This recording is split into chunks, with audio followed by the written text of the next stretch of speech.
El pagament del deute que la Generalitat manté amb els ajuntaments està encara pendent, o si més no, sense un calendari establert. Tan sols en 12 dels 221 municipis de la demarcació de Girona, entre els que tenen més habitants, el govern català suma un deute de 48 milions i mig d'euros.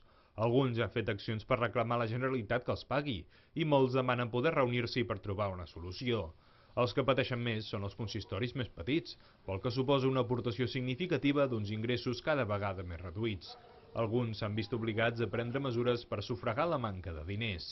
El municipi d'Aigüe i la Generalitat actualment ens deu al voltant de 710.000 euros, sense comptar els 56.000 euros de la llar d'infants, a part. Això, en números absoluts i comparat, per exemple, amb un ajuntament com Girona o Figueres o un dels ajuntaments grans, és poca cosa, però en valor relatiu, tinguent en compte el nombre d'habitants, que són 700 i pico, és una quantitat molt i molt apreciable. A la mateixa ciutat de Girona, el govern català deu més de 19 milions d'euros. A Figueres en són 6.700.000.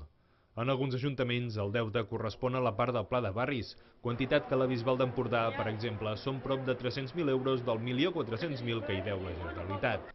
De moment, la Diputació de Girona ja ha assegurat que mantindrà l'aportació de 500.000 euros als 87 municipis amb menys de 500 habitants.